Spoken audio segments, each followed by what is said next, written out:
Item ಯಾವುದೇ ಇರಲಿ try ಮಾಡಿ ಆಚಿ ಚಿಕನ್ ಮಸಾಲಾ. ಆಚಿ ಚಿಕನ್ ಮಸಾಲಾ.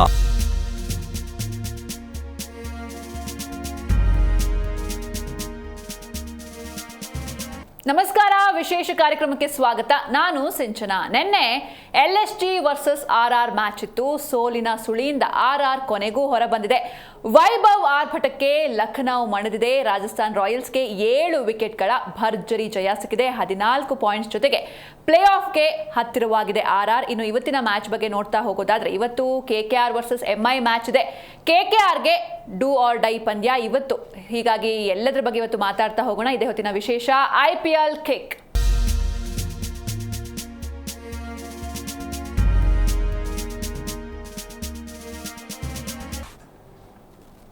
ಎಸ್, ಇವತ್ತು ಈ ಬಗ್ಗೆ ಮಾತಾಡೋದಕ್ಕೆ ನಮ್ಮ ಜೊತೆ ಪ್ರೇಮ್ ಕುಮಾರ್ ಇದ್ದಾರೆ. Hello Prem sir, welcome to the show. ಹಾಗೆ ಮಲ್ಲಿಕಾರ್ಜುನ್ ಪಾಟೀಲ್ ಕೂಡ ಜಾಯ್ನ್ ಆಗಿದ್ದಾರೆ. ಹೆಲೋ ಪಾಟೀಲ್ ಸರ್, ಕಾರ್ಯಕ್ರಮಕ್ಕೆ ಸ್ವಾಗತ. ಎಸ್ ಪ್ರೇಮ್ ಸರ್, ನಿಮ್ಮಿಂದ ಶುರು ಮಾಡ್ತೀನಿ. ನಿನ್ನೆ ವೈಭವ ಹೇಗಿತ್ತು? ವೈಭವದ ಬಗ್ಗೆ ಇಡೀ ಜಗತ್ತೇ ಮಾತನಾಡ್ತಿದೆ ಸಿಂಚನೆ ಇವಾಗ. ಯಾಕಂದ್ರೆ 15 ವರ್ಷದ ಒಬ್ಬ ಬಾಲಕ ಇಡೀ ಜಗತ್ತನ್ನೇ ತಿರುಗಿ ನೋಡುವಂತೆ ಮಾಡ್ತಿದ್ದಾರೆ. ಒಂದು ವೈಭವ್ಗೆ ಅಭಿನಂದನೆ ಸಲ್ಲಿಸೋದ್ರ ಜೊತೆಗೆ ನಾವು ಈತನ್ ಹುಡ್ಕೊಂಡ್ ಬಂದಿರೋ ನಮ್ಮ ಕನ್ನಡಿಗ ರಾಹುಲ್ ದ್ರಾವಿಡ್ ಅವರಿಗೂ ಕೂಡ ಅಭಿನಂದನೆ ಸಲ್ಲಿಸ್ಬೇಕು. ಯಾಕಂತ ಹೇಳಿದ್ರೆ ಇವರು ಬೇರೆ ದೇಶದ ಆಟಗಾರರಾಗಿದ್ರೆ ನಾವು ಕಳಿಸ್ಬೇಕಿತ್ತು ಅಷ್ಟೇನೆ. ಅದು ಅವರ ಕ್ರಿಕೆಟ್ಗೆ ಅಸೆಟ್ ಆಗ್ತಾ ಇದ್ರೆ ಏನೋ ಗೊತ್ತಿಲ್ಲ. ಬಟ್ ನಮ್ಮ ದೇಶದ ಯಂಗ್ ಪ್ರತಿಭೆ ಆರಂಭಕ್ಕೆ ಸಿಂಚನ ಬಹಳ ಜನ ಕ್ರಿಟಿಸೈಸ್ ಮಾಡಿದ್ರು ಅವ್ರನ್ನ. ಇಲ್ಲ, ಈತ ಒಂದ್-2 ಶಾಟ್ ಆಡ್ತಾನೆ, ಈತ ಬರೀ ಹಿಟ್ ಮೇಲೆ ಪ್ರಯತ್ನ ಮಾಡ್ತಾನೆ, ಈತ ಆಗಲ್ಲ ಹೊಡಿ ಬಡಿ ಆಟ. ಈಗ ನೋಡಿದ್ರೆ 360 ಡಿಗ್ರಿಗೂ ಆಡ್ತಾನೆಪ್ಪ. ಬಾಲ್ ಯಾವ ಕಡೆ ಬರುತ್ತೆ ಆ ಕಡೆ ನೋಡಿ. 4 ಹೊಡಿಯಲ್ಲ ಅಂತಿದ್ರು, ಎಲ್ಲ 4, 6 ಬಾಲ್ ಏನ್ ಬೌನ್ಸ್ ಬಾಲಿಗೆ ಔಟ್ ಆಗ್ತಿದ್ರು. ನಿನ್ನೆ ಅದು ಕೂಡ ಉತ್ತಮವಾದ 6 ಹೊಡೆದು ತೋರಿಸಿದ್ದಾರೆ. ಒಂದು ಮೊದಲು ಟಾಸ್ಕ್ ಇದ್ದಾಗ ನಾಯಕನ ಬದಲಾವಣೆ ಇತ್ತು RRಗೆ, ಗೆಲ್ಲಲೇಬೇಕಾದ ಪಂದ್ಯ. ಇವರಿಗೆ ಸಿಂಹಪಾಲಿರುವಂತದ್ದು ಮುಂದಿನ ಹಂತಕ್ಕೆ ಪ್ಲೇ ಆಫ್ ಹೋಗ್ಲಿಕ್ಕೆ. ಯಾಕಂದ್ರೆ 2 ಮ್ಯಾಚ್ ಇರೋದು ಇವರಿಗೆ. 2 ಮ್ಯಾಚ್ ಅಲ್ಲೂ ಕೂಡ ಒಂದ್ ಮ್ಯಾಚ್ ನ ಈಸಿಯಾಗಿ 1 ರನ್ನಿನ ಅಂತರದಲ್ಲಿ ಗೆದ್ದು 1 ರನ್ನಿಂದ ಗೆದ್ರು ಪರವಾಗಿಲ್ಲ. ಆದ್ರೆ ಇವರೇ ಕ್ವಾಲಿಫೈ ಆಗ್ತಾರೆ 4ನೇ ತಂಡವಾಗಿ. ಹಾಗಾಗಿ ನಿರ್ಣಾಯಕ ಪಂದ್ಯದಲ್ಲಿ ಗೆಲ್ಬೇಕಿತ್ತು. ನಿನ್ನೆ ಪರಾಗ್ ಅವ್ರನ್ನ ಕ್ಯಾಪ್ಟನ್ಸಿ ಇರ್ಲಿಲ್ಲ. ಪರಾಗ್ ಅವ್ರ ಟೀಮ್ ಒಳಗಿರ್ಲಿಲ್ಲ. ಇಲ್ಲಿ ಇಷ್ಟು ದಿನ ಎಲ್ಲ ಮಾತಾಡ್ತಿದ್ವಿ ಈತನ ಕ್ಯಾಪ್ಟನ್ ಮಟೀರಿಯಲ್ ಈತ ಒಳ್ಳೆ ಪ್ಲೇಯರ್ ಅಂತ. ಹಾಗಾಗಿ ಜೈಸ್ವಾಲ್ ನಿನ್ನೆ ಕ್ಯಾಪ್ಟನ್ ಮೊದಲಿಗೆ ಕಾಯಿನ್ ತೋರ್ತಾರೆ, ಅದು ಅವ್ರ ಪಾಲಿಗೆ ಆಗತ್ತೆ. ಡೈರೆಕ್ಟ್ ಆಗಿ ಅವರು ಚೇಸಿಂಗ್ ಅನ್ನ ತೆಗೆದುಕೊಳ್ತಾರೆ. ಆದ್ರೆ ಚೇಜಿಂಗ್ ತೆಗೆದುಕೊಂಡ ನಂತರ ಬೌಲಿಂಗ್ ಸ್ಟಾರ್ಟ್ ಮಾಡಿದಾಗ ಅನ್ಸಿತ್ತು ಈ LSG ಅವ್ರು ಇವ್ರನ್ನು ಪಾಪ ಕರ್ಕೊಂಡು ಹೋಗ್ಬಿಡ್ತಾರೇನೋ ಅಂತ. ಕಳೆದ ಮ್ಯಾಚ್ ಕೂಡ ಗೆದ್ಕೊಂಡ್ ಬಂದಿದ್ರು ಅವರು. ನಿನ್ನೆ ಎಂತದ್ದು 2ನೇ ಸ್ಥಾನದಲ್ಲಿ ಇದ್ದಾರೆ. ಮಿಚೆಲ್ ಮಾರ್ಷ್ ಹೈಯೆಸ್ಟ್ ರನ್ ಅಲ್ಲಿ 563 ರನ್ ಹೊಡೆದಿದ್ದಾರೆ ಅವರು ಈ ಆವೃತ್ತಿಯಲ್ಲಿ ಇದುವರೆಗೂ. ಹಾಗಾಗಿ ಅದ್ಭುತ ಬ್ಯಾಟಿಂಗ್. ಅವ್ರ ಜೊತೆ ಬಂದಿದ್ದ ಇನ್ನೊಬ್ಬ ಆಸ್ಟ್ರೇಲಿಯನ್ ಪ್ಲೇಯರ್ ಇಂಗ್ಲಿಷ್. ಎಂತ ಸ್ಟಾರ್ಟ್ ಅಂದ್ರೆ 29 ಬಾಲಿಗೆ 67 4 3 ಭರ್ಜರಿ 6. ಅದರಲ್ಲೂ ಕೂಡ 206 ಸ್ಟ್ರೈಕ್ ರೇಟ್ ಅಲ್ಲಿ ಬ್ಯಾಟ್ ಬೀಸ್ತಾರೆ ಅವ್ರು. ಯಾಕಂದ್ರೆ ತುಂಬಾ ಒಳ್ಳೆ ಪ್ಲೇಯರ್. ಬಾಲ್ ಜೊತೆಗೆ ಅವ್ರ ಬಾಲ್ ನ ವಿಕೆಟ್ ಅಂಡರ್ ಅಲ್ಲಿ ಆಡ್ಕೊಂಡ್ ಬರ್ತಾರೆ ಅವರು. ಹೊರಗು ಹೋಗಲ್ಲ, ಸ್ಕ್ರೀಸ್ ಅಲ್ಲಿ ನಿತ್ತು ಹೊಡೆಯುವಂತ ಪ್ಲೇಯರ್. ಹಾಗಾಗಿ ವಿಕೆಟೇ ಬೀಳಲ್ಲ. ಇವರಿಬ್ಬರ ಪಾರ್ಟ್ನರ್ಶಿಪ್ ನ ಕದಲ್ಸಕ್ಕೆ ತುಂಬಾ ಕಷ್ಟ ಪಡ್ತಾರೆ. ಅಲ್ಲಿ ಬಂದಿದ್ದೆ ಕರ್ನಾಟಕದ ಹುಡುಗ ಯಶ್ರಾಜ್ ಪುಂಜಾ ಅವರು ಸ್ಪಿನ್ ಮೋಡಿ ಒಂಚೂರು ವರ್ಕ್ ಆಗುತ್ತೆ. ಅಲ್ಲಿ ಇಂಗ್ಲಿಷ್ ಅವರನ್ನ ಔಟ್ ಮಾಡ್ತಾರೆ. ನೋಡಿ, ಮೊದಲಿಗೆ ಕ್ಯಾಚ್ ಬಿಟ್ರೆ ತಂಡದ ಮೊತ್ತ ದೊಡ್ಡ ಮೊತ್ತ ಕಲೆ ಹಾಕ್ಲಿಕ್ಕೆ ಒಂದು ಅವಕಾಶ ಸಿಗತ್ತೆ ಅನ್ನೋದಕ್ಕೆ ನಿನ್ನೆನೂ ಅಷ್ಟೇ ಇಂಗ್ಲಿಷ್ ಒಂದೇ 1 ರನ್ನಿಗೆ ಕ್ಯಾಚ್ ಎದ್ದಿತ್ತು. ಆ ಕ್ಯಾಚ್ ಅನ್ನ ಕೈ ಚೆಲ್ತಾರೆ, ನಂತರ ವಿಕೆಟೇ ಕೊಡಲ್ಲ. ಇನ್ನೊಂದ್ ಕಡೆಗೆ ಮಾರ್ಷ್ ಅವರು ಭರ್ಜರಿ ಬ್ಯಾಟಿಂಗ್. ನಿನ್ನೆ 96-57 ಬಾಲಿಗೆ 11 4 5 6 ರನ್ ಮೂಲಕ ಅದ್ಭುತವಾಗಿ 96 ರನ್. ಅವ್ರಿಗೂ ಸೆಂಚುರಿಯ ಅವಕಾಶ ಇತ್ತು, ಎಡವುತ್ತಾರೆ. ಈ ರೀತಿಯ ಭದ್ರವಾದ ಅಡಿಪಾಯವನ್ನು ಹಾಕೊಡ್ತಾರೆ 3 ಜನ. ರಿಷಬ್ ಪಂತ್ ಒಂದು ಕೂಡ ಜಸ್ಟ್ 23 ಬಾಲಿಗೆ 35 ರನ್, ಒಂದು 6 ಮತ್ತೆ 4 ಗಳನ್ನ ಹೊಡೆದು ಒಳ್ಳೆಯ ಒಂದು ಸ್ಪರ್ಧಾತ್ಮಕ ಮೊತ್ತ. ಅದರಲ್ಲೂ ಕೂಡ 220 ಅಂದ್ರೆ ಏನ್ ಕಡಿಮೆ ಏನಲ್ಲ. ಆದ್ರೆ ಈ ತಂಡದಲ್ಲಿ ಇಬ್ರು ಪ್ಲೇಯರ್ ಆಡೋರು. ಇದನ್ನ ಹೇಗ್ ಚೇಂಜ್ ಮಾಡ್ತಾರೆ? ಆ ಧ್ರುವ ಕೂಡ ಸ್ಲೋ ಬ್ಯಾಟಿಂಗ್ ಇರುತ್ತೆ, ಅವರಿಂದ ಫಿನಿಶ್ ಮಾಡೋದು ಕಷ್ಟ ಅಂತ ಇದ್ದಾಗ ಇಲ್ಲಿ ನೋಡಿ ಸ್ಟ್ರೈಕ್ ರೇಟ್ 244 ಸ್ಟ್ರೈಕ್ ರೇಟ್ ಅಲ್ಲಿ ಬ್ಯಾಟ್ ಬೀಸಿದ್ದು. ಜಸ್ಟ್ 36 ಬಾಲ್ ಆಡಿದ್ದು ಹೈಯೆಸ್ಟ್ ಅವರು. ನಿನ್ನೆ 2 ಬಾಲ್ ಎಕ್ಸ್ಟ್ರಾ ಆಡೋರು 38. ನೀವು ಕೇಳಿದಂಗೆ ವೈಭವ್ ಸೂರ್ಯವಂಶಿ 38 ಬಾಲ್ಗೆ 93 ರನ್ ಅನ್ನ ಕಲೆ ಹಾಕ್ತಾರೆ. ಇನ್ನೊಂದ್ ಕಡೆಗೆ ಇವರಿಗೆ ಸಾಥ್ ಕೊಟ್ಟಂತ ಕ್ಯಾಪ್ಟನ್ ಕೂಡ ತುಂಬಾ ಚೆನ್ನಾಗಿ ಆಡ್ತಾರೆ. ಅದಾದ ಬಳಿಕ ಇವರಿಗೆ ಧ್ರುವ ಮ್ಯಾಚ್ ನಾಟ್ ಔಟ್ ಆಗಿ ಮ್ಯಾಚ್ ಫಿನಿಶ್ ಮಾಡ್ತಾರೆ. ಒಂದ್ ಹಂತಕ್ಕೆ ಈತನ ಬ್ಯಾಟಿಂಗ್ ಏನಿದೆಯಲ್ಲ 10 ಭರ್ಜರಿ 6, 7 ಬೌಂಡ್ರಿಗಳು. ಈ ಬೌಂಡ್ರಿ 6ಗಳೇ ಮ್ಯಾಚ್ ಅನ್ನ ಕಂಪ್ಲೀಟ್ ಆಗಿ ಒಂದ್ ಸೈಡ್ ಮಾಡ್ಬಿಡ್ತು. ಅದರಲ್ಲೂ ಕೂಡ ಈ ಪ್ಲೇಯರ್ ಏನು ಇಂಪ್ಯಾಕ್ಟ್ ಆಗಿ ಬಳಸ್ಕೋತಾರೆ, ದೊಡ್ಡ ಅಸೆಟ್ ಆ ತಂಡಕ್ಕೆ. ಈ ಹುಡುಗನಿಗೆ ಯಾವುದೇ ರೀತಿ ಇಂಜುರಿ ಆಗದೆ ಇನ್ನೊಂದು ಮ್ಯಾಚ್ ಗೆಲ್ಸಿ ಮುಂದಿನ ಹಂತಕ್ಕೆ ಹೋಗ್ಲಿ ಅಂತ ನಾವು ಬಯಸ್ಬೇಕು. ಯಾಕಂದ್ರೆ 1 ಮ್ಯಾನ್ ಆರ್ಮಿ ಆಗಿ ನಿನ್ನೆ ನಿಂತು ಮ್ಯಾಚ್ ಗೆಲ್ಸ್ಕೊಟ್ಟಿದ್ದಾರೆ. ಕಂಪ್ಲೀಟ್ ಕ್ರೆಡಿಟ್ ವೈಭವ್ ಸೂರ್ಯವಂಶಿಗೆ ಹೋಗ್ಬೇಕು. ನೀನು ಪಾಟೀಲ್ ಸರ್, ನಿನ್ನೆ RR ಗೆಲ್ಲುತ್ತೆ ಅಂತ ಅನ್ಕೊಂಡಿದ್ರಾ? LSG ಆಡ್ತಾ ಇರೋ ರೀತಿ ನೋಡಿದ್ರೆ ಒಂದು ಸ್ವಲ್ಪ ಡೌಟ್ ಇತ್ತು ನನಗೆ. ಯಾಕೆಂದ್ರೆ ನಿನ್ನೆ ನಾವು ಮಾತಾಡುವಾಗಲೂ ಹೇಳಿದ್ವಿ RR ಡಿಪೆಂಡ್ ಆಗಿರೋದೇ ವೈಭವ್ ಸೂರ್ಯವಂಶಿ ಬ್ಯಾಟಿಂಗ್ ಮೇಲೆ ಅಂತ ಹೇಳಿ. ವೈಭವ್ ಒಬ್ಬ ಕ್ಲಿಕ್ ಆದ್ರೆ ಆ ತಂಡ ಗೆಲ್ತಾ ಇದೆ, ಇಲ್ಲ ಅಂತಂದ್ರೆ ಆ ತಂಡ ಪ್ರತಿ ಸರಿನೂ ಸೋಲ್ತಾನೆ ಇದೆ ಅಂತ ನಾನು ನಿನ್ನೆನೂ ಕೂಡ ಹೇಳಿದ್ವಿ. ಅದಾಯ್ತು ನೋಡಿ. ವೈಭವ್ ಈಗ ನಾವು ಎಲ್ಲರೂ ಕೂಡ ಅಂತ ಇದ್ದಾರೆ ವಿರಾಟ್ ಕೊಹ್ಲಿ ಯಾವಾಗ ರಿಟೈರ್ಮೆಂಟ್ ಕೊಡ್ತಾರೋ ಗೊತ್ತಿಲ್ಲ, ರೋಹಿತ್ ಯಾವಾಗ ಕೊಡ್ತಾರೆ ಗೊತ್ತಿಲ್ಲ ಅಂತ. ನೋಡಿ ಕ್ರಿಕೆಟ್ ಅಂತ ನಾವು ನೋಡ್ಕೊಂಡ್ ಬಂದಾಗ ಕಪಿಲ್ ದೇವ್ ಹೋದ್ಮೇಲೆ ಯಾರಪ್ಪ ಅಂದ್ರು, ಅವಾಗ ಸಚಿನ್ ಬಂದ್ರು, ಆಮೇಲೆ ಗಂಗೂಲಿ, ಸೆಹ್ವಾಗ್ ಎಲ್ಲರೂ ಇದಾಯ್ತು. ಈಗ ವಿರಾಟ್ ಕೊಹ್ಲಿ ಹೋದ್ಮೇಲೆ ರೋಹಿತ್ ಶರ್ಮಾ ಹೋದ್ಮೇಲೆ ಯಾರು ಅಂತ ನೋಡಿದ್ರೆ ಖಂಡಿತವಾಗ್ಲೂ ವೈಭವ್ ಸೂರ್ಯವಂಶಿ. ಈ ಒಂದು IPL ನಲ್ಲಿ ಏನ್ ಅನಿಸ್ತಾ ಇದೆ ಅಂದ್ರೆ ಎಲ್ರು ಕೂಡ ಯಾರ ಆಟ ನೋಡೋದಕ್ಕೆ ಇಷ್ಟಪಡ್ತಾ ಇದ್ದಾರೆ ಅಂತ ಒಂದು ಗೂಗಲ್ ಸರ್ಚ್ ಮಾಡಿದ್ರೆ ಫಸ್ಟ್ ವಿರಾಟ್ ಕೊಹ್ಲಿ, ರೋಹಿತ್ ಶರ್ಮಾ, ಧೋನಿ ಈಗ ಬಂದ್ರೆ ಈಗ ಇರೋದೇ ವೈಭವ್ ಸೂರ್ಯವಂಶಿ. ಮುಂದೆ IPL ನ ಲೀಡ್ ಮಾಡುವಂತವನು ಅಥವಾ ಆ ಭಾರತವನ್ನ ಆಳುವಂತವನು ನನಗೆ ಗೊತ್ತಿಲ್ಲ. ಬಟ್ ಈತನ ವಯಸ್ಸು ನೋಡಿ ಈತನನ್ನ ಜಡ್ಜ್ ಮಾಡೋದಕ್ಕೆ ಆಗ್ತಾನೆ ಇಲ್ಲ. ಎಂತೆಂತ ಬೌಲರ್ ಹೊಡಿತಾ ಇದಾರೆ ಅಂತಂದ್ರೆ ಯಾವ ಬೌಲರ್ ಇವ್ರ ಮುಂದೆ ನಿಲ್ಲೋದಕ್ಕೆ ಆಗ್ತಾನೆ ಇಲ್ಲ. ನಿನ್ನೆ ನೋಡಿ ಅವ್ರ ಮೈನಸ್ ಪಾಯಿಂಟ್ ಕೂಡ ನಾವು ನಿನ್ನೆ ಮಾತಾಡಿದ್ವಿ. ಅವ್ರಿಗೆ ತಲೆ ಹತ್ರ ಬಾಲ್ ಹಾಕಿದ್ರೆ, ಬೌನ್ಸಿ ಬಾಲ್ ನ ಅಲ್ಲಿ ಹಾಕಿದ್ರೆ ಅವ್ರಿಗೆ ಹೊಡಿಯಕ್ಕೆ ಆಗ್ತಾ ಇಲ್ಲ ಅಂತ ಹೇಳಿ. ನಿನ್ನೆ ಅವ್ರು ಟೆಕ್ನಿಕಲಿ ಏನ್ ಚೆನ್ನಾಗಿ ಇಂಪ್ರೂವ್ ಮಾಡ್ಕೊಂಡು ಬಂದ್ರು ಅಂತಂದ್ರೆ ಆರಂಭದಲ್ಲಿ 12 ಬಾಲ್ ಆಡಿದಾಗ ಅವ್ರು 12 ರನ್ ತೆಗೆದಿದ್ದು. ಅಂದ್ರೆ ಆ ಸಿಚುವೇಶನ್ ನ ನೋಡ್ಕೊಂಡ್ರು. ಒಂದ್ ಸೈಡ್ ರನ್ ಬರ್ತಾ ಇದೆ ಅಂತ ಅಂದಾಗ ಇನ್ನೊಂದ್ ಸೈಡ್ ನ ನೋಡ್ಕೊಂಡು ಆಡೋಣ, ಮೊದಲು ಬೌನ್ಸಿ ಬಾಲ್ ಗಳನ್ನ ಪ್ರಿಪೇರ್ ಮಾಡ್ಕೊಳ್ಳೋಣ ಅಂತ. ಅದಾದ್ಮೇಲೆ ಹೊಡಿಯಕ್ ಸ್ಟಾರ್ಟ್ ಮಾಡಿದ್ರು. ಜಸ್ಟ್ 23 ಬಾಲ್ ಅಲ್ಲಿ 82 ರನ್ ಅನ್ನ ಹೊಡ್ಕೊಂಡ್ರು.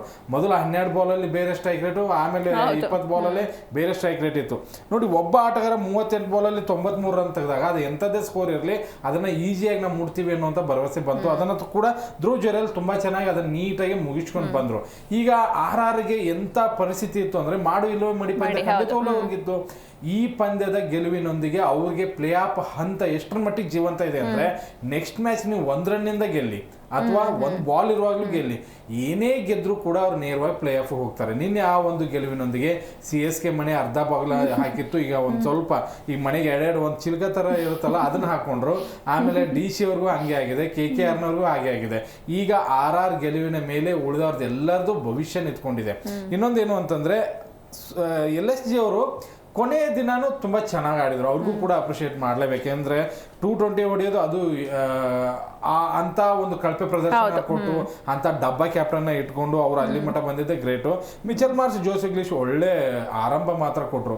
ಆರಂಭದಲ್ಲೇ ಕ್ಯಾಚ್ ಬಿಟ್ಟಿದ್ದನ್ನ ತುಂಬಾ ಚೆನ್ನಾಗಿ ಉಪಯೋಗಿಸ್ಕೊಂಡ್ರು ಮಿಚೆಲ್ ಮಾರ್ಷ್ ಮತ್ತೆ ಜೋಶ್ ಇಂಗ್ಲಿಷ್ ಅಂತೂ ತುಂಬಾ ಪ್ರತಿಯೊಂದು ಬಾಲ್ನು ಹಿಟ್ ಮಾಡೋದಕ್ಕೆ ಪ್ರಯತ್ನ ಪಟ್ರು. ಅದಾದ ನಂತರ ನಿಕೋಲಸ್ ಪೂರನ್ನು, ರಿಷಬ್ ಪಂತ್ ಅದನ್ನ 250 ಹೋಗೋ ರನ್ನ 220 ತಂದಿಟ್ರು. ಅಲ್ಲಿ ಅವ್ರಿಗೆ ತಂಡಕ್ಕೆ ಮೈನಸ್ ಆಯ್ತು. ಬಟ್ RR ಗೆಲುವು ಖಂಡಿತವಾಗ್ಲೂ ಉಳಿದವ್ರಿಗೆಲ್ಲರಿಗೂ ಹೋಪ್ ತಂದು ಮುಂದಿದೆ. ಬಟ್ ಏನು ಅಂತಂದ್ರೆ ವೈಭವ್ ಸೂರ್ಯವಂಶಿ ಮೇಲೇನೆ ಹೆಚ್ಚಿನ ಡಿಪೆಂಡ್ ಆಗಿದ್ದಾರೆ. ಅದನ್ನ ಒಂದ್ ಸ್ವಲ್ಪ ಕಡಿಮೆ ಮಾಡ್ಕೊಂಡ್ರೆ ಯಶಸ್ವಿ ಜೈಸ್ವಾಲ್ ಬಿಗ್ ರನ್ ಬಂದಿದೆ, ಖಂಡಿತವಾಗ್ಲೂ ಧ್ರುವ್ ಜುರೇಲ್ ಬಿಗ್ ಬಂದಿದೆ. ಬಟ್ ಸೂರ್ಯವಂಶಿ ಆಡದೆ ಇದ್ದಾಗಲೂ ಕೂಡ ಇವ್ರ ಹತ್ರ ಬಿಗ್ ರನ್ ಬಂದ್ರೆ ಮಾತ್ರ ಇವ್ರಿಗೆ ಮುಂದಿನ ಅವಕಾಶಗಳಿದೆ. ಇನ್ನು ಬೌಲಿಂಗ್ ಅಂತ ಹೋದ್ರೆ ಖಂಡಿತವಾಗ್ಲೂ RR ನನಗೇನು ಅಷ್ಟು ಇಂಪ್ರೆಸಿವ್ ಆಗಿ ನಿನ್ನೆ ಕಂಡಿಲ್ಲ. ಬಟ್ 15 ಓವರ್ ತನಕನೂ ಅವ್ರು ನೋಡಿದ್ರೆ ಇನ್ನು 250 ಕೊಡ್ಬೋದಾಗಿತ್ತು. ಬಟ್ 5 ಓವರ್ ಒಂದ್ ಸ್ವಲ್ಪ ಕಂಟ್ರೋಲ್ ಮಾಡಿದ್ರು. Jofra Archer okay last moment ಅಲ್ಲಿ ಚೆನ್ನಾಗಿ ಹಾಕಿದ್ರು. ಬಟ್ ಆರಂಭದಲ್ಲಿ ತುಂಬಾ ರನ್ ಕೊಟ್ರು.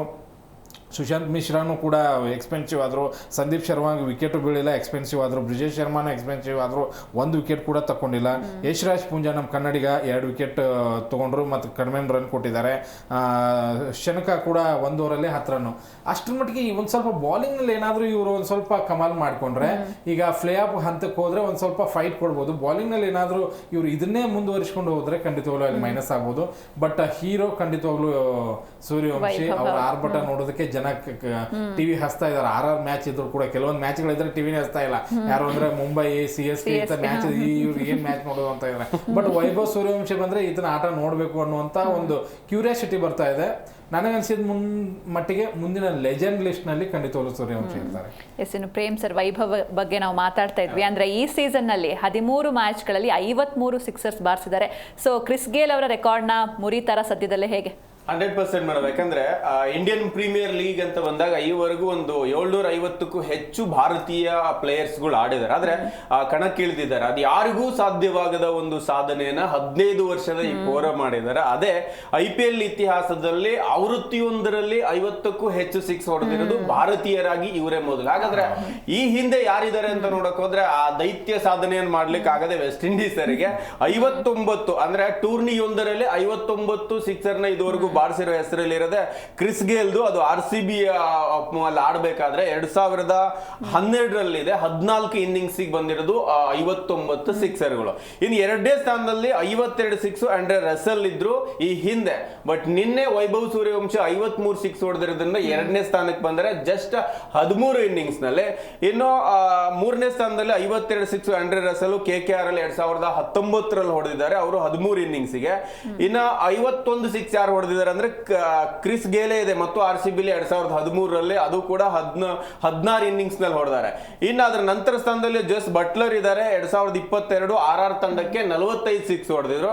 ಅದಾದ್ಮೇಲೆ ಕ್ರಿಸ್ ಗೇಲೆ ಮತ್ತೆ 44 ಹೊಡೆದಿದ್ದಾರೆ. ಇನ್ನ 7 ಸಿಕ್ಸ್ ಹೊಡೆದ್ರೆ 59 ಫಿನಿಶ್ ಆಗೋಗತ್ತೆ.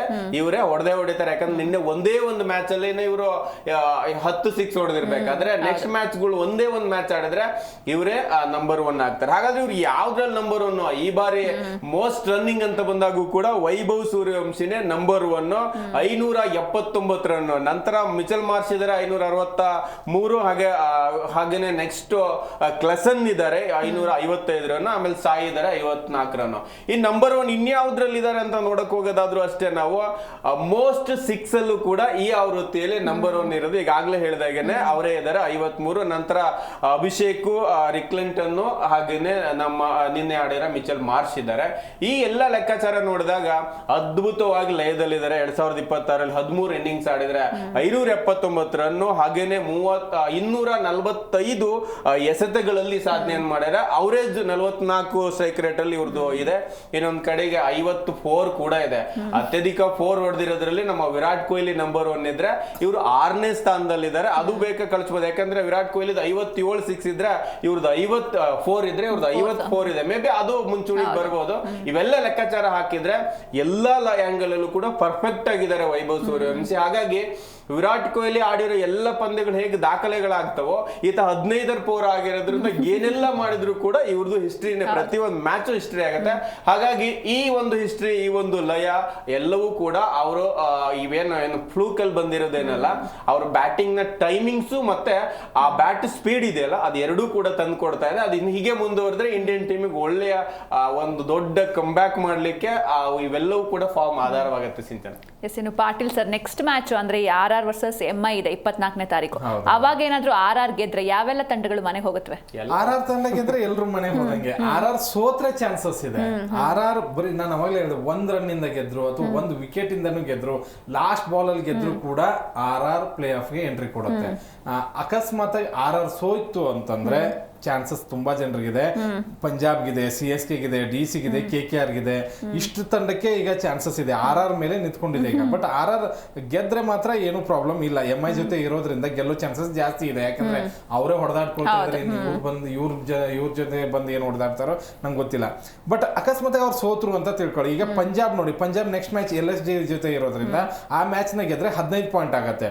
CSK ನೆಕ್ಸ್ಟ್ ಮ್ಯಾಚ್ ಗೆದ್ರೆ 14 ಪಾಯಿಂಟ್ ಆಗುತ್ತೆ. ಅಲ್ಲಿ ಪಂಜಾಬ್ ಸೋತ್ರೆ CSK ಗೆ ಅವಕಾಶ ಇರೋದ್ರಿಂದ ಅವ್ರು ಪಂಜಾಬ್ ಸೋಲ್ಲಿ ಅಂತ ಬೇಡ್ಕೊಳ್ತಾ ಇದ್ದಾರೆ. ಇನ್ನು DC-ಗೂ ಚಾನ್ಸ್ ಇದೆ. ಹೇಗೆ ಅಂತಂದ್ರೆ KKR ವಿರುದ್ಧ ಅವ್ರು ಏನಾದ್ರು ಗೆದ್ರೆ ಅವ್ರದ್ದು ಕೂಡ 14 ಪಾಯಿಂಟ್ ಆಗುತ್ತೆ. ಅವಾಗ ಅವರು DC ಸೋಲ್ಬೇಕು, CSK ಸೋಲ್ಬೇಕು, ಪಂಜಾಬ್ ಸೋಲ್ಬೇಕು, RR ಸೋಲ್ಬೇಕು ಅಂತ ನಿಂತ್ಕೋಬೇಕು. ಇನ್ನು KKR-ಗೂ ಚಾನ್ಸ್ ಆಗುತ್ತೆ. ಹೇಗೆ ಅಂತಂದ್ರೆ MI DC ಜೊತೆ ಇರೋದ್ರಿಂದ ಆ ಮ್ಯಾಚ್ 2 ಗೆದ್ಬಿಟ್ರೆ ಅವ್ರದ್ದು ಕೂಡ 15 ಪಾಯಿಂಟ್ ಆಗುತ್ತೆ. ಅವಾಗ ಅವರು ಕೂಡ ಬೇರೆಯವ್ರ ಲೆಕ್ಕಾಚಾರದ ಮೇಲೆ ಅಂದ್ರೆ RR ಮೇಲೆ ಈಗ 5 ತಂಡಗಳು ನಿಂತ್ಕೊಂಡ್ಬಿಟ್ಟಿದಾವೆ. RR ಸೋಲ್ಬೇಕು ಅಂತ ಹೇಳಿ. ಬಟ್ ಈಗಿನ ಒಳ್ಳೆ ಆಟವನ್ನ ನೋಡಿದ್ರೆ ಖಂಡಿತವಾಗ್ಲೂ ಅದಾಗಲ್ಲ. ನೋಡಿ, ಈ ನನಗೆ ಏನ್ ಬೇಜಾರಾಗುತ್ತೆ ಅಂತಂದ್ರೆ ಅವ್ರ ಸೋಲ್ಲಿ ಇವ್ರ ಸೋಲ್ಲಿ ಅಂತಾನೆ ಎಲ್ಲರೂ ಕಾಯ್ತಾ ಇದಾರೆ.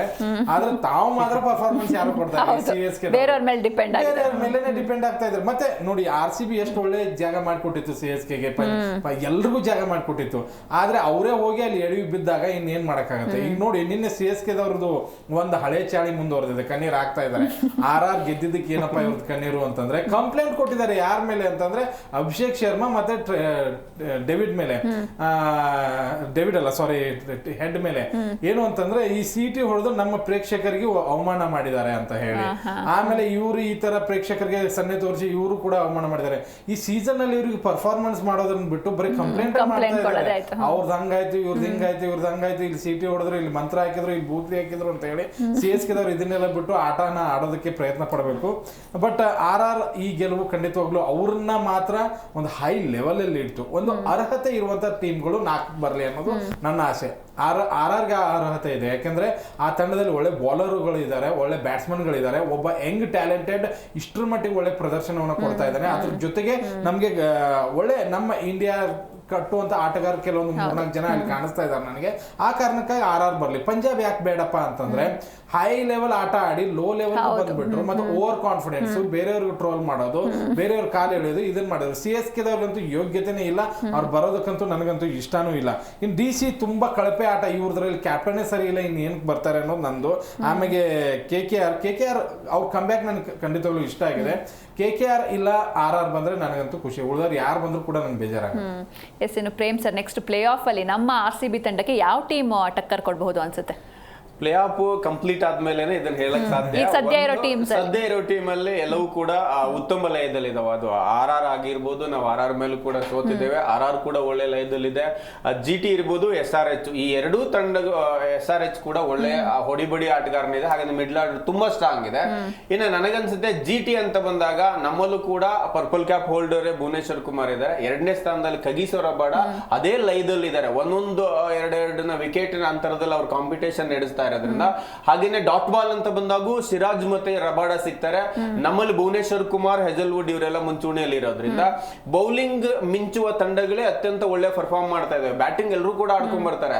ಆ ಒಂದು ಒಳ್ಳೆಯ ಟಾರ್ಗೆಟ್ ನಾವು ಅದನ್ನ ಡಿಪೆಂಡ್ ಮಾಡ್ಕೋಬೇಕಂದಾಗ ಬೌಲಿಂಗ್ ತುಂಬಾ ಇಂಪಾರ್ಟೆಂಟ್. ಹಾಗಾಗಿ ನನಗೆ GT SRH ಹೋಲಿಕೆ ಮಾಡಿದ್ರೆ GT ಬೌಲಿಂಗ್ ತುಂಬಾ ಚೆನ್ನಾಗಿದೆ.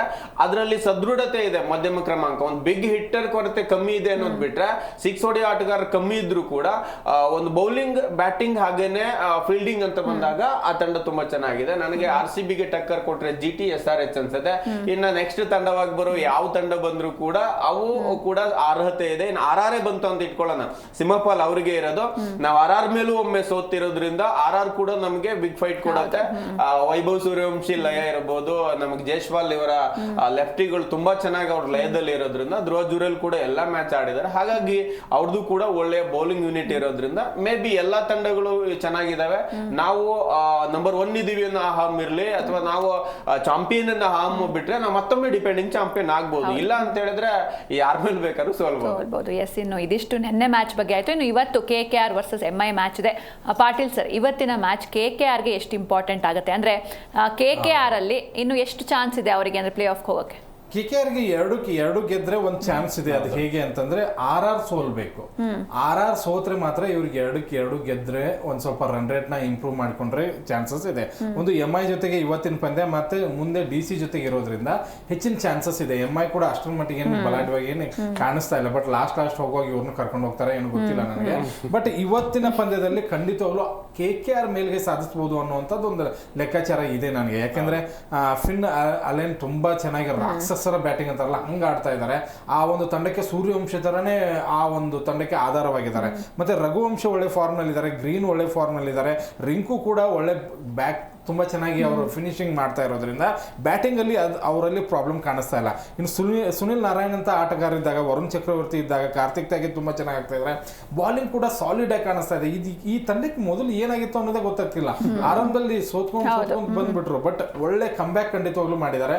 ಇನ್ನು MIಗೆ ಹೋಲಿಕೆ ಮಾಡ್ಕೊಂಡ್ರೆ ಖಂಡಿತವಾಗ್ಲೂ ಅದರಲ್ಲಿ ಇವತ್ತು ಹಾರ್ದಿಕ್ ಪಾಂಡ್ಯ ಆಡುವಂತ ಸಾಧ್ಯತೆಗಳು ಜಾಸ್ತಿ ಇದೆ. ಸೂರ್ಯಕುಮಾರ್ ಖಂಡಿತವಾಗ್ಲೂ ವಾಪಸ್ ಬಂದಿದ್ದಾರೆ. ಆ ತಂಡ ಒಂದ್ ಸ್ವಲ್ಪ ಸಾಲಿಡ್ ಆಗಿ ಕಂಡ್ರು ಕೂಡ ಪೇಪರ್ಸ್ ಅಲ್ಲಿ, ಬಟ್ ಒಳ ಜಗಳಗಳಿಂದ ಅಲ್ಲಿ ಅವ್ನು ಬಂದಿದ್ದಾನೆ ಅಂತ ಇವ್ನು ಆಡಲ್ಲ, ಇವ್ನು ಇದ್ದಾನೆ ಅಂತ ಅವ್ರನ್ನ ಸೋಲಿಸ್ಬೇಕು, ಅವ್ನ್ ಗೆಲ್ಬಾರ್ದು ಅನ್ನುವಂತ ಉದ್ದೇಶಕ್ಕೆ ಅವ್ನು ಬೇಗ ಔಟ್ ಆಗ್ತಾನೋ, ಇಂಥದ್ದೆಲ್ಲ ನಡೀತಾನೆ ಇದೆ ಅಂತ ನನಗೆ ಅನ್ಸುತ್ತೆ, ಗೊತ್ತಿಲ್ಲ ನನಗೆ. ಬಟ್ ರೋಹಿತ್ ರಿಕಲ್ಟನ್ ಏನಾದ್ರು ಒಂದ್ ಸ್ವಲ್ಪ ಕಮಾಲ್ ಮಾಡಿದ್ರೆ ಇವತ್ತಿನ ಮ್ಯಾಚ್ ಗೆಲ್ಲುವಂತ ಸಾಧ್ಯತೆ ಇದೆ. ಯಾಕಂದ್ರೆ ರೋಹಿತ್ಗೆ ಹೇಳಿ ಮಾಡಿಸಂತ ಪಿಚ್, ಆ ಪಿಚ್ ಅಲ್ಲಿ ತುಂಬಾ ಚೆನ್ನಾಗಿ ಆಡಿದ್ದಾರೆ. ಮತ್ತೆ KKR ವಿರುದ್ಧನೂ ತುಂಬಾ ಚೆನ್ನಾಗಿ ಅವ್ರದ್ದು ರೆಕಾರ್ಡ್ಸ್ ಇದೆ.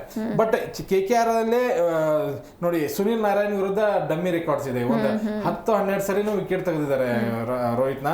ಬಟ್ ರೋಹಿತ್ ಏನಾದ್ರು ಬೇಗ ಔಟ್ ಆದ್ರೆ, ರಿಕಲ್ಟನ್ ಏನಾದ್ರು ಕೈ ಕೊಟ್ರೆ ಖಂಡಿತವಾಗ್ಲೂ ಈ ತಂಡದಲ್ಲಿ ಯಾರು ಕೂಡ ಒಂದು 50 ರನ್ ಹೊಡೆಯೋದಕ್ಕೂ ಯೋಗ್ಯತೆ ಇಲ್ದವರೇ ಇದ್ದಾರೆ. ಇದರಲ್ಲಿ ವಿಲ್ ಜಾಕ್ಸ್ ಈಗೀಗ ಬಂದು ಆಡ್ತಾ ಇದಾರೆ, ಇಲ್ಲ ಅನ್ನಲ್ಲ. ಬಟ್ ನಮನ್ದೀರ್ ಆಗಿರ್ಬೋದು, ಸೂರ್ಯ ಆಗಿರ್ಬೋದು, ತಿಲಕ್ 3 ಮ್ಯಾಚ್ ಆಡಿದ್ರೆ 6 ಮ್ಯಾಚ್ ಆಡಲ್ಲ.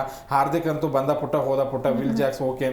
ಬಟ್ ನನಗೇನು ತುಂಬಾ ಪೇಪರ್ಸ್ ವೈಸ್ ಖಂಡಿತವಾಗ್ಲೂ ಮುಂಬೈ ಬಲಾಢ್ಯ ತಂಡ, ಇಂಟರ್ನ್ಯಾಷನಲ್ ಪ್ಲೇಯರ್ಸು, ಆ ಒಂದು ಕ್ರೇಜ್ ಇದೆಯಲ್ಲ ಖಂಡಿತವಾಗ್ಲೂ MIಗಿದೆ. ಬಟ್ ಆಸ್ ಅ ಫೀಲ್ಡ್ ಅಲ್ಲಿ ಅವ್ರ ಪರ್ಫಾರ್ಮೆನ್ಸ್ ಅಂತ ಬಂದ್ರೆ ಈ ವರ್ಷದಲ್ಲಿ ಆ ಜಗಳಗಳಿಂದ ಇರ್ಬೋದು ಅಥವಾ ಹಾರ್ದಿಕ್ ಪಾಂಡ್ಯ ಅವರ ವೈಮನಸ್ಗಳಿರ್ಬೋದು ಅಥವಾ ಅವ್ರ ಮೇಲೆ ಬೇರೆಯವ್ರ ವೈಮನಸ್ಗಳಿರ್ಬೋದು, ಇದೆಲ್ಲವೂ ಕೂಡ ಆ ತಂಡವನ್ನ ಹೇಗೆ ಹಳ್ಳ ಹಿಡಿಸಿದೆ ಅಂತಂದ್ರೆ ನೆಕ್ಸ್ಟ್ ಇಯರ್ ಇದರಲ್ಲಿ ಒಬ್ಬರನ್ನು ಕೂಡ ಇಟ್ಕೋಬಾರ್ದು ಅಂತ ಹೇಳಿ ಆ ಓನರ್ ಅನ್ಕೊಂಡ್ಬಿಟ್ಟಿದ್ದಾರೆ.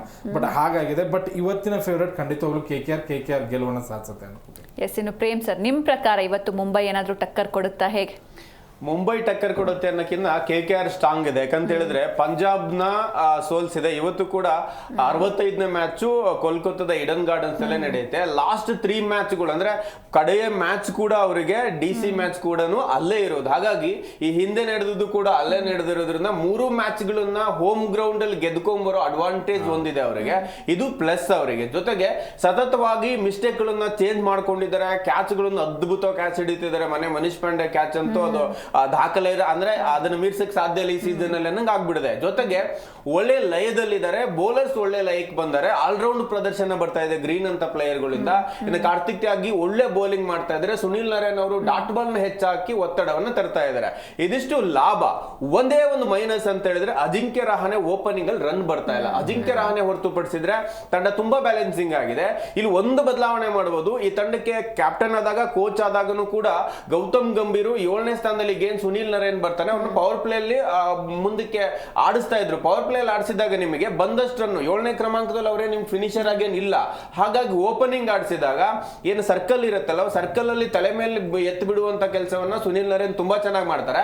ಪ್ರತಿ ಬಾಲನ್ನು ಹಿಟ್ ಮಾಡುವ ಎಬಿಲಿಟಿ ಇದೆ ಆತನಿಗೆ. ಮಜಲ್ ಪವರ್ ತುಂಬಾ ಚೆನ್ನಾಗಿರೋದ್ರಿಂದ ಬಂದ್ರೆ ದೊಡ್ಡ ಪ್ಲಸ್ ಆಗುತ್ತೆ. ಯಾಕಂದ್ರೆ ಅಲೆನ್ ತುಂಬಾ ಲಯದಲ್ಲಿ ಇರೋದ್ರಿಂದ ನಿಮಗೆ ಸುನಿಲ್ ನರೇನ್ ಸೇರ್ಕೊಂಡ್ರೆ ತುಂಬಾ ಚೆನ್ನಾಗಿರುತ್ತೆ.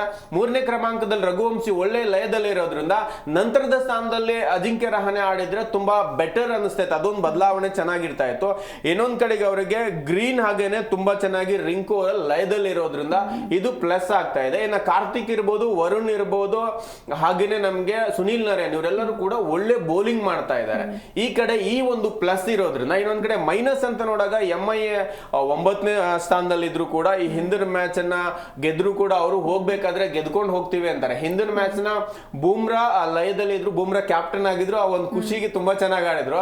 ಬಟ್ ವಾಪಸ್ ಹಾರ್ದಿಕ್ ಪಾಂಡ್ಯ ಇವತ್ತೇನಾದ್ರು ಬಂದ್ರೆ ಯಾರೆಲ್ಲ ಸಾಥ್ ಮಾಡ್ತಾರೆ ಅನ್ನೋದೊಂದಿದೆ. ಡ್ರೆಸ್ಸಿಂಗ್ ರೂಮ್ ನ ವಾತಾವರಣ ಸರಿ ಇಲ್ಲ. ಜೊತೆಗೆ ಯಾರು ಸಾಥ್ ಕೊಡ್ತಾ ಇಲ್ಲ. ಒಂದು ಒಳ್ಳೆ ಕಾಂಬಿನೇಷನ್ ಜೊತೆಗೆ ಬರಕ್ ಆಗ್ತಿಲ್ಲ. ತಿಲಕ್ ವರ್ಮಾ ಆಡದೆ ಹೋಗಿದ್ರೆ ಮೊನ್ನೆ ಮ್ಯಾಚ್ ಕೂಡ ಹೋಗ್ತಿತ್ತು. BBKSR ತಿಲಕ್ ವರ್ಮಾ ಅವ್ರ ಜೊತೆ ಒಂದು ಸಣ್ಣ ಏನು ಹರ್ಷದೀಪ್ ಸಿಂಗ್ ಮತ್ತು ಅವರು ಒಂದು ಸಣ್ಣ ಗಲಾಟೆ ನಡೆಯುತ್ತೆ. ಆ ಗಲಾಟೆನೆ ಅವರು ಒಂದು ಗ್ರಿಜ್ಜಿಗೆ ತಗೊಂಡು ತುಂಬಾ ಚೆನ್ನಾಗಿ ಆಡ್ಬಿಡ್ತಾರೆ. ಅದು PBKS ಗೆ ಮೈನಸ್ ಆಯ್ತು. ಅದನ್ನ ಹೊರತುಪಡಿಸಿ ಮೊನ್ನೆ ಗೆಲ್ಬೋದಾಗಿತ್ತು. KKR ಅಡ್ವಾಂಟೇಜ್ ಏನು ಅಂತ ಹೇಳಿದ್ರೆ 12 ಮ್ಯಾಚ್ ಅಲ್ಲಿ 5 ಗೆದ್ದು 6 ಸೋತವ್ರೆ. 11 ಅಂಕ ಇದೆ. ಒಂದು ಮ್ಯಾಚ್ ರದ್ದಾಗಿರೋದ್ರಿಂದ ಏನಾದ್ರೂ 6 ಸೋತ್ರೆ ಪಂಜಾಬ್ ಒಂದು ಮ್ಯಾಚ್ ಇರೋದನ್ನ ನೆಕ್ಸ್ಟ್ ಗೆದ್ರು ಕೂಡ 15 ಅಂಕ ಆಗುತ್ತೆ. ಇವ್ರದ್ದು 15 ಆಗುತ್ತೆ. ಅವಾಗ ರನ್ ರೇಟ್ ಆಧಾರದ ಮೇಲೆ ಇವ್ರಿಗೆ ಹೋಗ್ಲಿಕ್ಕೆ ಆಪ್ಷನ್ ಇದೆ. ಹಾಗಾಗಿ ಇವತ್ತು ಜೀವಂತ ಇಟ್ಕೋಬೇಕು. ಲಾಸ್ಟ್ ಮ್ಯಾಚ್ ಕೂಡ DC ಮೇಲೆ ಇರೋದ್ರಿಂದ ಅದನ್ನು ಗೆಲ್ಲುವ ಫೇವರೇಟ್ ತಂಡ ಆಗಿ KKR ಇರುತ್ತೆ. ಯಾಕಂದ್ರೆ ಒಳ್ಳೆ ತಂಡ ಇದೆ. ಇವತ್ತು ಗೆದ್ರೆ ಇವ್ರಿಗೆ ಒಂದು ಆಸೆ ಇದೆ. ಆದ್ರೆ ಏನಾರು RR ಮುಂದಿನ ಪಂದ್ಯವನ್ನ ಗೆದ್ರೆ ಮೇ ಬಿ ಯಾರಿಗೂ ಅವಕಾಶ ಇರಲ್ಲ. ಬಟ್ ಅದೇನ್ ಬೇಕಾದ್ರೂ ಆಗ್ಬೋದು. ಸಾಧ್ಯತೆಗಳು ಹೆಚ್ಚಿರೋದ್ರಿಂದ ಅವ್ರ 3 ಜನ ಬ್ಯಾಟ್ಸ್ಮನ್ ಮೇಲೆ ನಿಗದಿ ಇರೋದ್ರಿಂದ ಮಧ್ಯಮ ಕ್ರಮಾಂಕ ಸರಿ ಇಲ್ಲ RRದು. ಆ ನಿಟ್ಟಿನಲ್ಲಿ ಏನಾದ್ರು ಸೋತ್ರೆ KKR ಗೆದ್ರೆ ಆಪ್ಷನ್ ಇರೋದ್ರಿಂದ ಇವತ್ತು ತುಂಬಾ ಚೆನ್ನಾಗಿ ಆಡ್ತಾರೆ. ನನಗನ್ಸುತ್ತೆ ಮುಂಬೈಗೆ ಹೋಲಿಕೆ ಮಾಡಿದ್ರೆ ಆನ್ ಪೇಪರ್ ಮುಂಬೈ ತುಂಬಾ ಸ್ಟ್ರಾಂಗ್ ಇದೆ. ಬಟ್ ಕಂಟಿನ್ಯೂಟಿ ಯಾವ ಬ್ಯಾಟ್ಸ್ಮನ್ ಇಂದ ರನ್ ಬರ್ತಾ ಇಲ್ಲ. ಒಬ್ರು ಆಡಿರೋ ಒಬ್ರು ಆಡಲ್ಲ. ಬೌಲಿಂಗ್ ಅಂತ ಬಂದಾಗ ಸ್ಟಾರ್ ತಂಡನೇ ಇದೆ. ಸ್ಟಾರ್ ಆಲ್ರೌಂಡರ್ಸ್ ಇದಾರೆ, ಸ್ಟಾರ್ ಬೌಲರ್ಸ್ ಗಳು ಇದಾರೆ. ಹೆಸರು ಹೇಳಿದ್ರೆ ಟ್ರೆಂಟ್ ಬೋಲ್ಟ್ ಇರ್ಬೋದು, ಬುಮ್ರಾ ಇರ್ಬೋದು, ನಿಮಗೆ ಆ ತರದ ಸ್ಪಿನ್ನರ್ ವಿಲ್ ಜಾಕ್ಸ್ ಅಂತ ಆಟಗಾರರು. ಅಲ್ಲಿ ಜೊತೆಗೆ ನ್ಯೂಜಿಲೆಂಡ್ ತಂಡದ ನಾಯಕ ಕೂಡ ಒಳ್ಳೆ ಬೌಲರ್ ಆಗಿದ್ರು. ಅವರು ಸ್ಯಾಂಟ್ನರು, ಅವ್ರನ್ನ ಇವ್ರು ಆಡಿಸ್ತಾ ಇಲ್ಲ. ಈ ಎಲ್ಲ ಗೊಂದಲಗಳ ಮಧ್ಯೆ ಲಾಭ ಪಡಿಲಿಕ್ಕೆ ಇವತ್ತು ಈಡನ್ ಗಾರ್ಡನ್ಸ್ ನಲ್ಲಿ KKR ಗೆ ಮುಂಚೂಣಿ ಇದೆ ಅಂತ ನಂಗೆ ಅನ್ಸುತ್ತೆ. ಎಸ್, ಇನ್ನು ಪಾಟೀಲ್ ಸರ್, ಈಗ ಯಾವಾಗ ಈ ಸೀಸನ್ ಸ್ಟಾರ್ಟ್ ಆಯ್ತು ಅವಾಗ ನೀವು ಅನ್ಕೊಂಡಿದ್ರೆ ಈ ಮುಂಬೈ ಇಂಡಿಯನ್ಸ್ ಇಷ್ಟರ ಮಟ್ಟಿಗೆ ಕಳಪೆ ಪರ್ಫಾರ್ಮೆನ್ಸ್ ಕೊಡುತ್ತೆ ಅಂತ? ಯಾರು ಅನ್ಕೊಂಡಿರ್ಲಿಲ್ಲ ಮುಂಬೈ ಈ ತರ ಕಳಪೆ ಕೊಡುತ್ತೆ ಅಂತ. ನಾವೇ ಆಕ್ಚುಲಿ ಆರಂಭದಲ್ಲೇ ಕೇಳಿದಾಗ ನಂಬರ್ 4 ಅಲ್ಲಿ ಅವ್ರ ಹೆಸರು ಇಟ್ಟಿದ್ವಿ ನಾವು. ಅಷ್ಟು ಸಾಲಿಡ್ ಆಗಿರುವಂತಹ ತಂಡ ಅದು. ಬಟ್ ಪ್ರೇಮ್ ಹೇಳ್ದಂಗೆ ಒಳಜಗಳ ಜಾಸ್ತಿ ಇದೆ. ಅದೇ ಕಾರಣಕ್ಕಾಗಿ ಆ ತಂಡ ಇಷ್ಟರ ಮಟ್ಟಿಗೆ ಹದಗೆಟ್ಟು ಹಾಳಾಗಿ ಹೋಗಿರೋದು. ಒಂದು, ಆ ತಂಡದಲ್ಲಿರುವಂತ ಕ್ಯಾಪ್ಟನ್ ತೆಗಿರಿ. ಇಲ್ಲ ಅಂತಂದ್ರೆ ಆ ತಂಡದಲ್ಲಿರುವಂತ ದೊಡ್ಡ ದೊಡ್ಡ ಪ್ಲೇಯರ್ಸ್ ನ ತೆಗಿರಿ. ಒಂದು ಏನು ಅಂತಂದ್ರೆ ರೋಹಿತ್ ಶರ್ಮಾ ನಾನ್ ಕ್ಯಾಪ್ಟನ್ ಅನ್ನುವಂಥದ್ದು ಅವ್ರ ತಲೆಯಲ್ಲಿದೆ. ಇನ್ನೊಂದು, ನಿಮ್ಗೆ ಬೂಮ್ರಾನು ಮೊನ್ನೆನೇ ಹೇಳಿದ್ರು ನಾನು ಎಷ್ಟು ವರ್ಷ ಸರ್ವಿಸ್ ಮಾಡಿದ್ದೇನೆ, ಈ ಕ್ಯಾಪ್ಟನ್ ಮಾಡಿದ್ದಾರೆ ಅಂತ. ಅಲ್ಲಿ ಗೊತ್ತಾಯ್ತು ಅವ್ರಿಗೂ ಕೂಡ ಕ್ಯಾಪ್ಟನ್ ಆಗುವಂತ ಬಯಕೆಗಳು ಇದೆ ಅಂತ ಹೇಳಿ. ಮತ್ತೆ ಇನ್ನೊಂದು ಏನಂತಂದ್ರೆ ಸೂರ್ಯಕುಮಾರ್ ಕ್ಯಾಪ್ಟನ್, T20 ಕ್ಯಾಪ್ಟನ್ ಇಲ್ಲಿ ಆಸ್ ಅ ಪ್ಲೇಯರ್ ಆಗಿ ಆಡಿಸ್ತಾ ಇದ್ದಾರೆ. ಆಮೇಲೆ ತಿಲಕ್ ವರ್ಮಾ ಕೂಡ ಆಸ್ ಅ ಕ್ಯಾಪ್ಟನ್ ಮೆಟೀರಿಯಲ್. ಅವರು ಕೂಡ ನಾನೇ ಯಾಕೆ ಬೇರೆಯವ್ರ ಕ್ಯಾಪ್ಟನ್ಸಿಲಿ ಆಡಬೇಕು, ಬೇರೆ ತಂಡಕ್ಕೆ ಹೋದ್ರೆ ನಾನೇ ಕ್ಯಾಪ್ಟನ್ ಆಗ್ಬೋದು, ನನ್ನಂಥವ್ರು ತುಂಬ ಜನ ಇದ್ದಾರೆ ಕ್ಯಾಪ್ಟನ್ ಅಂತ ಒಂದು ಮೆಂಟಾಲಿಟಿಲಿ ಇದ್ದಾರೆ. ಅದೇ ಕಾರಣಕ್ಕಾಗಿ ಈ ತಂಡ ಗೆಲ್ಲೋದಕ್ಕೆ ಸಾಧ್ಯ ಆಗ್ತಾ ಇಲ್ಲ. ಅವ್ರನ್ನೇನಾದ್ರೂ ಚೇಂಜಸ್ ಮಾಡಿದ್ರೆ ಅಥವಾ ಹೋಗ್ಲಿ ನಮ್ಮ ರೋಹಿತ್ ಶರ್ಮನೇ ಕ್ಯಾಪ್ಟನ್ ಮಾಡಿ ಹಾರ್ದಿಕ್ ಪಾಂಡ್ಯನ ತೆಗೆದ್ರೆ ಆ ತಂಡ ಉದ್ಧಾರ ಆಗುತ್ತೆ ಮುಂದಿನ ಸೀಸನ್ ಅಲ್ಲಿ. ಇಲ್ಲ ಅಂತಂದ್ರೆ ಉದ್ಧಾರ ಆಗಲ್ಲ. MI ಖಂಡಿತವಾಗ್ಲು ಇವತ್ತು ಕಾಂಪಿಟೇಷನ್ ಕೊಡುತ್ತೆ, ಇಲ್ಲ ಅನ್ನಲ್ಲ, ಒಳ್ಳೆ ಕಾಂಪಿಟೇಷನ್ ಕೊಡ್ತಾರೆ. ಬಟ್ ಗೆಲುವಿನ ಮೂವ್ಮೆಂಟ್ ಅಂತ ಬಂದ್ರೆ ಗೆಲ್ಸೋರು ಗೆಲ್ಸಲ್ಲ ಅನ್ನುವಂಥದ್ದು ನನ್ನ ಉತ್ತರ ಅಷ್ಟೇ. ಇನ್ನು ಪ್ರೇಮ್ ಸರ್, ಇವತ್ತಿನ ಪಿಚ್ ರಿಪೋರ್ಟ್ ನೋಡೋದಾದ್ರೆ ಪಿಚ್ ರಿಪೋರ್ಟ್ ಹೇಳಿ ಕೇಳಿ ಇಡನ್ ಗಾರ್ಡನ್ ಬ್ಯಾಟಿಂಗ್ ಫ್ರೆಂಡ್ಲಿ ಪಿಚ್. ನಿಮಗೆ ಸಿಕ್ಸರ್ ಬೌಂಡ್ರಿಗಳ ಸುರಿಮಳೆನೆ ಬರುತ್ತೆ. ಯಾವ ತಂಡ ಟಾಸ್ ಗೆಲ್ಲುತ್ತೋ ಆ ತಂಡಕ್ಕೆ ವಿನ್ನಿಂಗ್ ಪರ್ಫಾರ್ಮೆನ್ಸ್ ಹೆಚ್ಚಿರುತ್ತೆ. ಒಂದು ಟಾಸ್ ಗೆದ್ದ ತಂಡ ಚೇಂಜ್ ಮಾಡ್ಲಿಕ್ಕೆ ಮುಂದಾಗತ್ತೆ. ಆ ನಿಟ್ಟಿನಲ್ಲಿ ಏನಾದ್ರು KKR ಗ್ರೌಂಡ್ ನ ಅಡ್ವಾಂಟೇಜ್ ತಗೊಂಡು ಟಾಸ್ ಗೆದ್ದು ಚೇಂಜಿಂಗ್ ತಗೊಂಡ್ರೆ ವಿನ್ನಿಂಗ್ ಪರ್ಫಾರ್ಮೆನ್ಸ್ ಹೆಚ್ಚಿರೋದ್ರಿಂದ, ಆದ್ರೆ ಅವಕಾಶ ಇರೋದು ಕೂಡ ಅವರಿಗೆ ಆಗಿರೋದ್ರಿಂದ ಗೆಲ್ಬೇಕು. ಗೆದ್ರೆ ಆ ಗೆಲುವಿಗೆ ಒಂದು ಮುಂದಿನ ಹಂತಗಳಲ್ಲಿ ವೇಟಿಂಗ್ ಲಿಸ್ಟ್ ಇರುತ್ತೆ. ಹಾಗಾಗಿ ಗೆಲ್ಬೇಕಾದ ತಂಡ ಅದು. ಜೊತೆಗೆ ಬ್ಯಾಟಿಂಗ್ ಅಂತ ಬಂದಾಗೂ ಕೂಡ ಇವತ್ತಿನ ಪಿಚ್ಗೆ ಬ್ಯಾಟಿಂಗ್ ಫ್ರೆಂಡ್ಲಿ ಪಿಚ್ ಆಗಿರೋದಕ್ಕೆ ಟಾಸ್ ತುಂಬಾ ಮಹತ್ವದ ಪಾತ್ರವನ್ನು ವಹಿಸುತ್ತೆ. ಮೇ ಬಿ ಟಾಸ್ ಗೆದ್ದುವಂತ ತಂಡ ಏನು ಆ ತಂಡನೇ ವಿನ್ ಆಗೋದ್ರಲ್ಲಿ ಡೌಟ್ ಇಲ್ಲ ಅಂತ ನಂಗೆ ಅನ್ಸುತ್ತೆ. ಇನ್ನು ಪಾಟೀಲ್ ಸರ್, ಆಗ್ಲೇ ನಾನು ಪ್ರೇಮ್ ಸರ್ಗೆ ಅದೇ ಪ್ರಶ್ನೆ ಕೇಳಿದೆ. ಅಂದ್ರೆ ನೆಕ್ಸ್ಟ್ RCBಗೆ ಪ್ಲೇ ಆಫ್ ಅಲ್ಲಿ ಈಗ ಇರುವಂತಹ ಸದ್ಯ ಇರುವಂತಹ ತಂಡಗಳಲ್ಲಿ ಯಾವ್ದು ಟಕ್ಕರ್ ಕೊಡುತ್ತೆ? ಖಂಡಿತ GT ನೋಡಿ, ಪ್ಲೇ ಆಫ್ ಅಲ್ಲಿ ಫಸ್ಟ್ ಸೆಕೆಂಡ್ ಅಲ್ಲಿ ನಾನು ಹೇಳ್ತೀನಿ, GT ಬಿಟ್ಟು ಬೇರೆ ಯಾವ ತಂಡ ಬಂದ್ರು ನಾವು ಫೈನಲ್ ಫಿಕ್ಸ್ ತಲೆಯಲ್ಲಿ ಇಟ್ಕೊಂಡ್ಬಿಡಿ. GT ಟಕ್ಕರ್ ಖಂಡಿತವಾಗ್ಲೂ ಕೊಡುತ್ತೆ. GT ಒಳ್ಳೆ ಬ್ಯಾಟ್ಸ್ಮನ್ ಗಳಿದ್ದಾರೆ, ಒಳ್ಳೆ ಬೌಲರ್ಗಳು ಕೂಡ ಇದ್ದಾರೆ. ಇದೆ ಮತ್ತೆ ಅವ್ರ ಪರ್ಫಾರ್ಮೆನ್ಸ್ ಇತ್ತೀಚೆಗೆ ನೋಡಿದ್ರೆ ಸೂಪರ್ ಆಗಿ ಸಾಲಿಡ್ ಆಗಿ ಕೊಡ್ತಾ ಇದ್ದಾರೆ. ಆ ಕಾರಣಕ್ಕಾಗಿ GT ಹೆಚ್ಚಿನ ಒಂದು ಕಾಂಪಿಟೇಷನ್ ಕೊಡ್ಬೋದು. ಎಲ್ಲರೂ ಕೂಡ SRH HRH ಅನ್ಬೋದು. SRH ನ ತೆಗೆಯುವಂತ ತಾಕತ್ ನಮ್ಮ ಬೌಲರ್ಗಳಿದ್ದಾರೆ. ಯಾಕಂದ್ರೆ ಅವ್ರು ಹೊಡಿಬಡಿ ಆಟಗಾರನ ಕಟ್ಟಿ ಹಾಕೋದಂತೂ ಖಂಡಿತವಾಗ್ಲೂ ಗೊತ್ತಿದೆ. GT ಬಂದ್ರೆ ನಮ್ಗೆ ಖಂಡಿತವಾಗ್ಲೂ ಪ್ರಾಬ್ಲಮ್ ಆಗ್ಬೋದು. ಇನ್ನು ಇಬ್ರು ಕೂಡ ಇವತ್ತು KKR ಗೆಲ್ಲುತ್ತೆ ಅಂತ ಹೇಳಿದಿರಾ, ಸೊ ಏನಾಗುತ್ತೆ ಅಂತ ಕಾದ್ ನೋಡ್ಬೇಕು. ಥ್ಯಾಂಕ್ ಯು ಸೋ ಮಚ್ ನಮ್ಮ ಸ್ಟುಡಿಯೋಗೆ ಬಂದಿದ್ದಕ್ಕೆ. Thank you. ಇವತ್ತು KKR ವರ್ಸಸ್ MI ಮ್ಯಾಚ್ ಇದೆ. KKRಗೆ ಡೂ ಆರ್ ಡೈ ಮ್ಯಾಚ್. ಇವತ್ತು ಮುಂಬೈ ವಿರುದ್ಧ ಸೋತ್ರೆ ಅಧಿಕೃತವಾಗಿ KKR ಟೂರ್ನಿಯಿಂದ ಹೊರಬೀಳುತ್ತೆ. ಹೀಗಾಗಿ ಇವತ್ತಿನ ಮ್ಯಾಚ್ ಏನಾಗುತ್ತೆ ಕಾದು ನೋಡ್ಬೇಕಿದೆ ಅಂತ ಹೇಳ್ತಾ, ನೋಡ್ತಾ ಇರಿ ಜಿ ಕನ್ನಡ ನ್ಯೂಸ್, ಸತ್ಯವೇ ಸುದ್ದಿಯ ಜೀವಾಳ.